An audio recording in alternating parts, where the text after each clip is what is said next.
Good afternoon. નમસ્કાર વિદ્યાર્થીઓ અને વાલી મિત્રો. ધોરણ 3 અંગ્રેજી. હેપી ન્યૂ યર વિદ્યાર્થીઓ.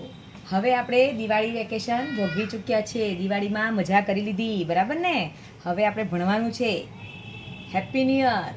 હેપી દિવાળી ગઈ, હવે હેપી ન્યૂ યર પણ કરી લઈએ ને. નવા વર્ષમાં આજે આપણે મળીએ છીએ પહેલી વાર. અરે આજે આપણે ધોરણ 3નો જે આપણે 13મું યુનિટ શીખી ગયા છે તે ફરીથી હું શીખવું છું, કારણ કે નવેમ્બર મહિનામાં તે શીખવાનું છે.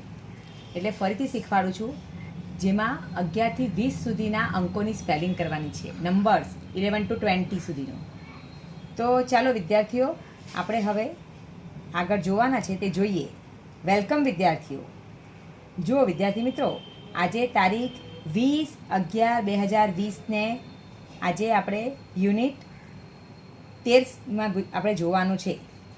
13માં આપણે 11 to 20ના નંબર્સ જોઈએ, જે હું નોટમાં અને ચોપડીમાં તમને સમજાવું છું તે જોઈ લેવ, અને તેમાં જે લેસન આપીશ તે પણ કરી લેજો. સારું, તો ચાલો આપણે હવે ચોપડીમાં શીખીએ.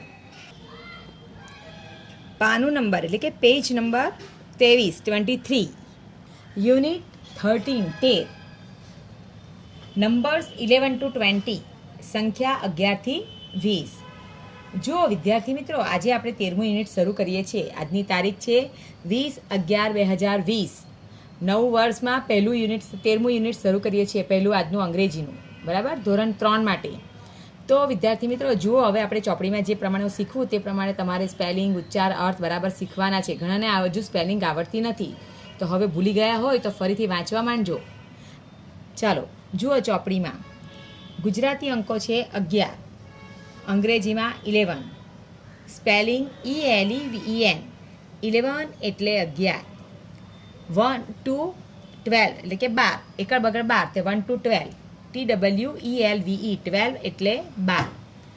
13 1 3 13 THIRTEN 13 એટલે 13. 1 4 એટલે એકડ ચોગડ 14. 1 4 14 FOURTEN 14 એટલે 14.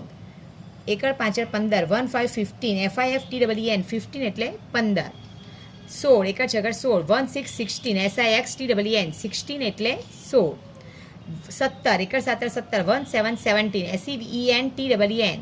SEVENTEN 17 એટલે 17. એકડ 8 18 EIGHTEN 18 એટલે 18.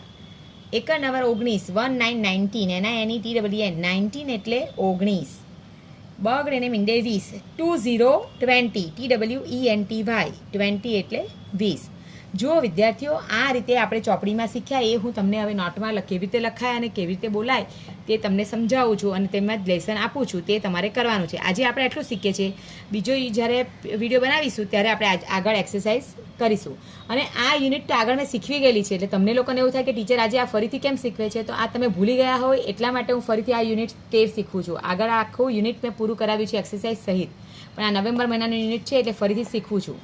તો આ રીતે આ સ્પેલિંગ, ઉચ્ચાર, અર્થ તમારે કરવાના છે. હવે આપણે નોટમાં જોઈએ.